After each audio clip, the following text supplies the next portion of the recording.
बिस्मिल्लाहिर्रहमानिर्रहीम, अस्सलाम वालेकुम। मैं हूं अली शेर और आप मेरा यूट्यूब चैनल देख रहे हैं। जो डेवलपिंग स्टोरीज हैं उनमें सबसे बड़ी स्टोरी है आईनी इस्लाहाती पैकेज। गुज़िश्ता रोज़ जो कुछ हुआ, जिस तरह से हुकूमत ने झटका मारने की कोशिश की कि इलेक्शन कमीशन उनकी मखसूस नशिस्तों का नोटिफिकेशन 4:30 बजे जारी कर देगा, ये तय हो गया था। 4:30 बजे नोटिफिकेशन जारी हो जाना था। 3:45 हुकूमत को ये पता था कि चीफ इलेक्शन कमिश्नर फैसला महफूज कर लेंगे और 4:30 फैसला दे देंगे।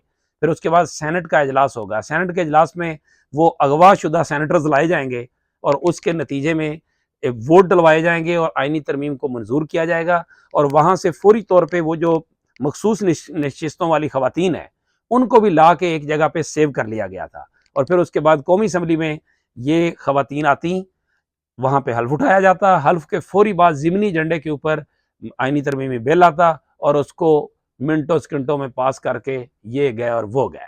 लेकिन वो सारी जो रंग था उसमें भंग डाल दिया जस्टिस मंसूर अली शाह समेत 8 जजों ने, और उसके नतीजे में ये सब कुछ हुआ।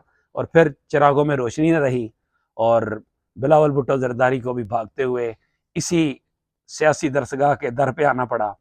फिर आजम नज़ीर तारड़, इसाक डार साहब, पीटीआई वाले तो आ ही रहे थे, पहले ही पोजीशन में है, तो वो सारे आए।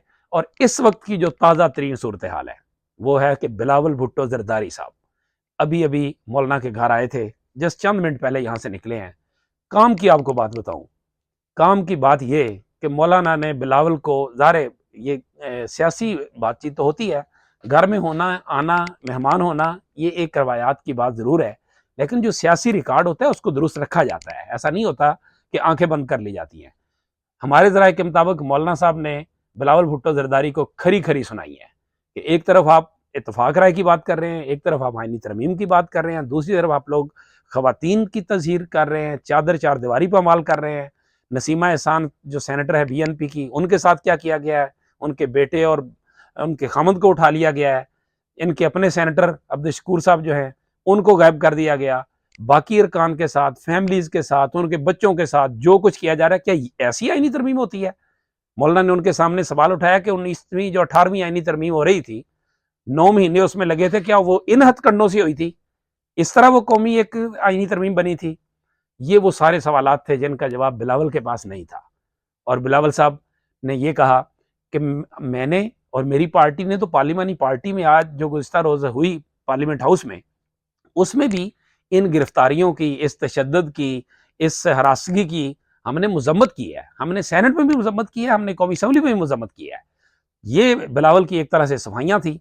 लेकिन इसके बावजूद बिलावल साहब जो तकरीर करके आए हैं कि फिर मैं करवा लूंगा, तो जनाब अली आप वही हैं जो कहते थे मैं लात मार के हुकूमत को गिरा दूंगा। तो फिर क्या हुआ था? अभी अपने आप में कोई मेच्योरिटी आने दें। अभी तो आपके वालिद भी आपको मेच्योर तस्लीम नहीं करते, तो थोड़ा सा ठहराव आने दें। आप यंग है, उभरते हुए लीडर है, लेकिन ये कोई वर्डिंग नहीं है जिस तरह की आप वहां पे एक तड़ी लगा के, धमकी लगा के आए हैं और इस एक तासर देने की कोशिश की है कि अच्छा जी मौलाना साथ नहीं भी देंगे तो मैं करवा लूंगा। तो करवा लेते अब तक। लेकिन ये ज़हन में रखा जाए कि अगर करवाएंगे, इस तरह की आईनी तरमीम होगी तो वो कागजों की आईनी तरमीम होगी। अगर जेयूआई को धक्का दिया जाएगा तो फिर पीटीआई पहले ही एक मोस्ट स्ट्रीट पावर पार्टी है, यूथ उनके साथ है। ये जो तलबा निकले हुए हैं, उन तलबा की जो सिचुएशन है, वो लड़की का केस कम और अमूमी गुस्सा जो यूथ का है वो ज्यादा। वकीला जो है वो जो कुछ कह रहे हैं, वकला भी साथ होंगे, जेयूआई की strong street power committed worker भी साथ होगा। तो फिर उसके बाद आपकी हुकूमत कहाँ चलेगी?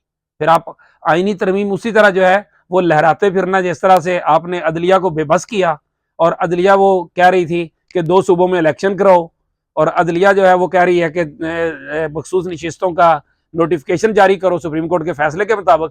वो बेचारे भी वो अपना फैसला जो है वो हाथ में उठाए हुए फिर रहे हैं कि ये हमने फैसला किया था, इस पर अमल दरामद किया जाए। तो फिर इस आईनी तरमीम का भी फिर यही होगा कि आप भी हाथ में उठाए हुए फिर रहे होंगे, लेकिन जमीन के ऊपर उस पर कुछ नहीं होगा। लेकिन दूसरी एक बड़ी बात अजीब खबर है, पता नहीं हमें आदत भी बड़ी है कि हम अपने मकासद के लिए बाज़ का ज्यादा जो है वो खौफ फैलाते हैं। जैसे मिसाल के तौर पे वो आपको याद है ना कि आमर डिक्टेटर परवेज मुशर्रफ होता था, वो जो जिनके बारे में वो बात होती थी ना, वो जो वो एक शेर है ना کہ تم سے پہلے بھی یہاں ایک شخص تخت نشین تھا، اسے بھی اپنے خدا ہونے کا اتنا ہی یقین تھا۔ اس ڈکٹیٹر پرویز مشرف عامر جو تھا، اس نے جو اس وقت میں جو جس طرح کی رونت کی ہوئی تھی، اس رونت کے نتیجے میں جو کچھ وہ کر رہا تھا، اس کے بعد اس نے بھگتا، پھر پتہ چلا کہ اس کی طاقت کہاں گئی۔ تو یہی صورتحال جو ہے وہ اس وقت پرویز مشرف نے ڈرایا تھا پاکستانیوں کو کہ امریکہ کہتا ہے غاروں کے میں دھکیل دوں گا، بمبارمنٹ کر دوں گا، ڈرا کے، اور بعد میں اس نے رچرڈ آرمیٹیج نے اپنی کتاب میں لکھا کہ میں نے تو کوئی ایسی دھمکی دی ہی نہیں تھی، اپنے اقتدار کے لیے قوم کو ڈرا ڈرا کے یہ مقاصد حاصل کیے جا رہے تھے۔ اب بلاول بھٹو زرداری صاحب نے کیا کہا ہے، یہ بات میں نے کیوں کہی ہے، کہتے ہیں دعا، اگر یہ آئینی ترمیم نہ ہوئی تو پھر جمہوریت کے لیے دعا کریں۔ یہ ہے ڈراوا، یہ ہے کوشش۔ مزید جو ڈیولپمنٹس آئیں گی آپ کے ساتھ شیئر کریں گے۔ اسی کے ساتھ مجھے دیجیے اجازت، اللہ حافظ۔